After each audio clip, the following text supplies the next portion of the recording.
حاضرین جمعہ، مذہب اسلام ایک جامع دین ہے، ایک مکمل نظام حیات ہے۔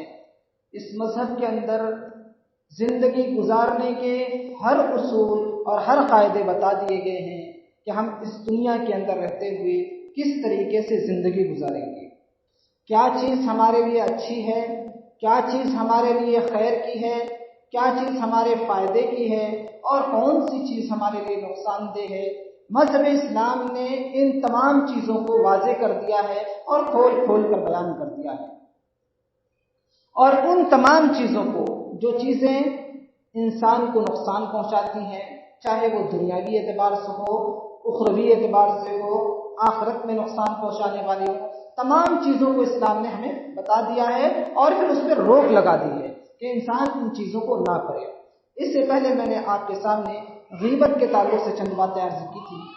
آج اس جمعے کے خطبے میں آپ لوگوں کے سامنے ایک ایسی چیز کا ذکر کروں گا جو سماج کو، سوسائٹی کو نقصان پہنچاتی ہے، سماج کے اندر بگاڑ کا سبب بنتی ہے، سوسائٹی کے اندر دشمنی، کینہ اور بغض کا سبب بنتی ہے، دلوں کی دوری کا سبب بنتی ہے، جس کی وجہ سے مسلمان کے دل ایک دوسرے سے دور ہوتے ہیں، ایک دوسرے سے جدا ہو جاتے ہیں اور آپس میں وہ بھائی بھائی بن کر رہنے کے بجائے دشمن بن کر رہنا شروع کر دیتے ہیں۔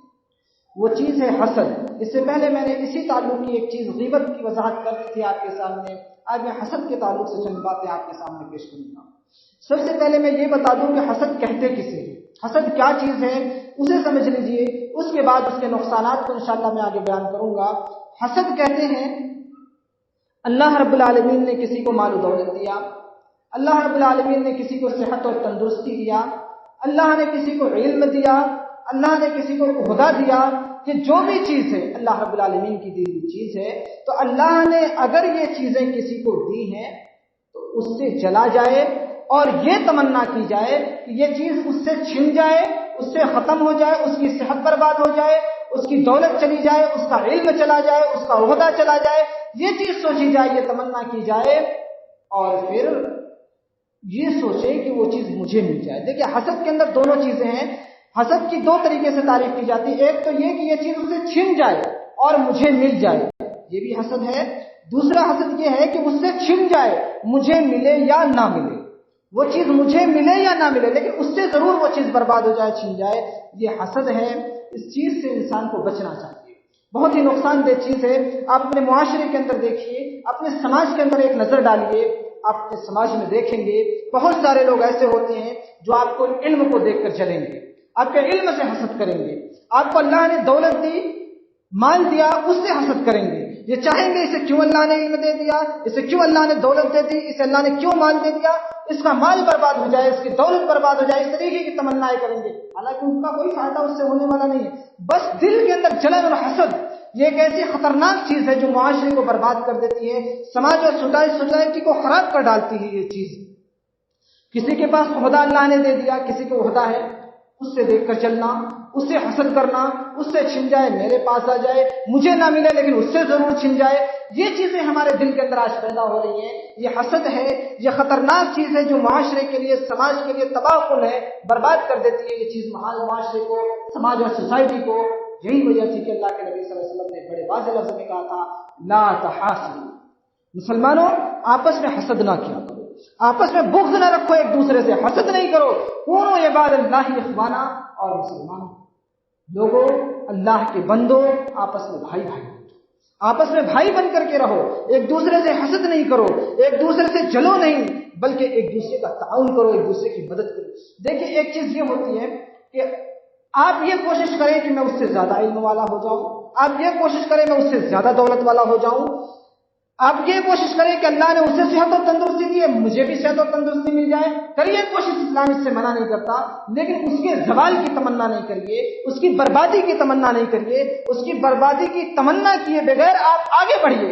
کسی کی ٹانگ کو پیچھے کھینچ کے آگے جانا اسلام اس کی اجازت نہیں دیتا۔ آپ آگے بڑھیے لیکن اپنی محنت سے اپنی کوشش سے آگے جائیے.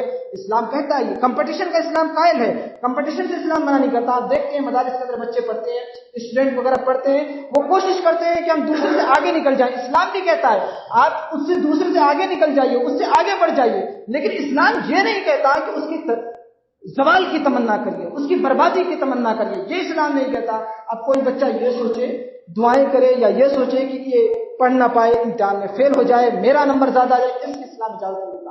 آپ اپنے لیے دعا کریے, اس کی بربادی کی تمنا مت کریے. اپنے لیے دعا کریے کہ میں آگے نکل جاؤں.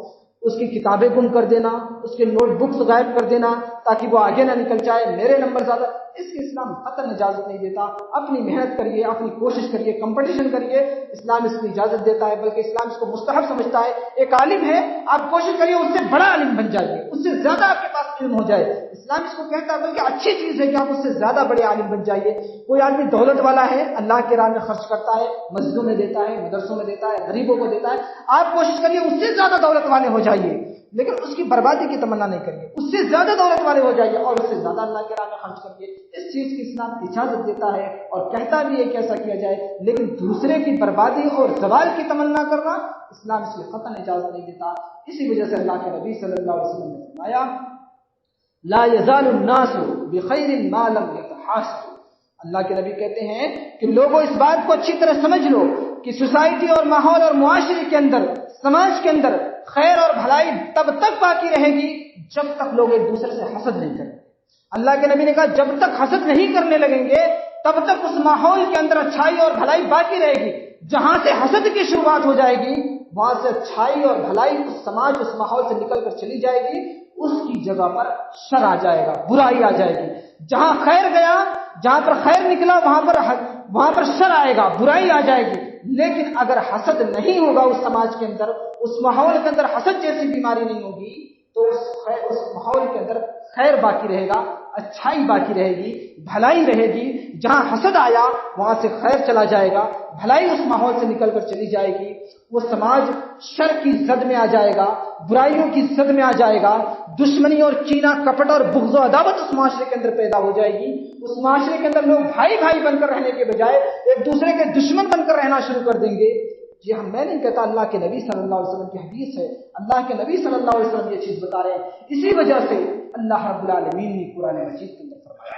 اللہ رب العالمین کیا کہتا ہے سورہ فلق کے اندر کہتا ہے اللہ رب العالمین قل اعوذ برب الفلق. اس سورہ کے اندر اللہ رب العالمین فرماتا ہے, ہمیں سے یہ کہتا ہے کہ یہ دعا کیا کرو, ومن شر حاسد اذا حسد, کہ اے اللہ تو مجھے حسد کرنے والے کے حسد سے محفوظ رکھ. اللہ رب العالمین اس دعا کو ہمیں سکھاتا ہے اور کہتا ہے اسے پڑھا کرو, ومن شر حاسد اذا حسد, کہ اے اللہ تو مجھے حسد کرنے والے کے حسد سے محفوظ رکھ. اس وجہ سے کہ حسد کرنے والا انسان اتنا خطرناک ہوتا ہے کہ وہ دوسروں کو تو نقصان پہنچاتا ہی ہے, اپنا بھی نقصان کرتا ہے, دوسرے کی زندگی بھی برباد کرتا ہے, دوسروں کو بھی تباہ کرتا ہے اور اپنی زندگی بھی تباہ کر لیتا ہے. اس لیے کہ جس دل کے اندر حسد ہوتا ہے وہ دل کبھی سکون سے نہیں رہتا, اس کے اندر ہمیشہ ایک پریشانی رہے گی, ایک بے چینی رہے گی. اس کو دیکھے گا دولت والا ہے پریشان رہے گا, اپنی پریشانی سے اتنا پریشان نہیں ہوگا جتنا دوسرے کے آرام سے وہ پریشان رہتا ہے. دوسرے کو سکھ کو دیکھتا ہے, دوسرے کے آرام کو دیکھتا ہے, دوسرے کے عہدے کو دیکھتا ہے. اسے دیکھ کر جتنا اس کو پریشانی رہتی ہے وہ اپنے سے پریشانی اس کو اتنی نہیں ہوتی, تو خود بھی پریشان رہتا ہے, اپنے سامنے والے کو بھی پریشان کیے ہوتا ہے. اس وجہ سے حسد اتنی خطرناک بیماری ہے, اس سے بچیے. آپ خود بھی بے چین اور پریشان رہے گی, دل آپ کا پریشان رہے گا, راتوں کو نیند نہیں آئے گی دوسرے کو سوچ سوچ کر کے کہ اللہ نے اسے دولت دے دیا, ایسے برباد ہو جائے, ویسے کیسے اس کو برباد کر سکتا ہوں, کیا چال چلوں کہ وہ برباد ہو جائے, کس طرح کروں کہ اس کو عہدے سے ہٹا دوں. طرح طرح کی چیزیں وہ سوچتا رہے گا اور پریشان رہے گا, راتوں کو دوسروں کو بھی نقصان کرے گا. اللہ رب العالمین اس کی اجازت نہیں دیتا ہمیں کہ دوسروں کے لیے ہم گڈھے